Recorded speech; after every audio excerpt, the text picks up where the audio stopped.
అండి అందరికీ ఈరోజు అయితే డీమార్ట్కి అయితే వెళ్ళామండి. మంత్లీ వన్ టైం అయితే డీమార్ట్కి వెళ్తామండి ఇంట్లో సామాన్లన్నీ తెచ్చుకోవడానికి అని చెప్పేసి. అయితే అన్నీ తీసుకున్నాము, పిల్లలకి అలాగే ఇంట్లో కావాల్సినవి కూడా అన్నీ తీసుకున్నానండి. ఇప్పుడు శాలరీ పడిన వెంటనే ఇంకా సరే పద అని చెప్పేసి డీమార్ట్కి అయితే తీసుకొచ్చేస్తారు సామాన్లన్నీ తీసుకోవడానికి అని చెప్పేసి. ఇంట్లో డబ్బులు ఉన్నా సరే అలాగా ఏదో ఒక విధంగా ఖర్చు అయిపోతూ ఉంటాయి కదా అని చెప్పేసి ఫస్ట్ అయితే ఇంట్లో సామాన్లు మొత్తం తీసుకున్నాము. నెక్స్ట్ పాపకి స్కూల్ ఫీజు కూడా కట్టేశామండి. ఇది కూడా ఉందని చెప్పేసి అమ్మవారికి అయితే ఒక శారీ కూడా తీసుకున్నాను. ఏవో కావాల్సినవే కొందామని చెప్పి వెళ్ళేటప్పటికి ఒకటి కొంటే ఒకటి, ఒకటి కొంటే ఒకటి, అలా ప్రతి ఒక్కటి తీసుకోవాల్సి వస్తుంది. ఇంట్లోకి అవసరం లేని సామాన్లు అయితే ఏముంటాయి, మనకు అన్నీ కావాల్సినవే.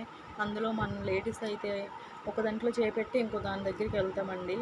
ఇంకా నెక్స్ట్ ఈ మంత్లోనే మా బాబు బర్త్డే కూడా ఉంది. ఇంకా అలా అని చెప్పేసి వాడి గురించి అని చెప్పి బిస్కెట్లు అలాగే చాక్లెట్స్ ప్యాకెట్స్ కూడా తీసుకున్నాము. ఇది వచ్చేసి మా బాబు ఫస్ట్ బర్త్డే అండి. అంత గ్రాండ్గా అయితే ఏమీ చేయట్లేదు, నార్మల్గా చేస్తున్నాము. ఫస్ట్ మా పాప బర్త్డే అయితే చాలా బాగా చేసాము.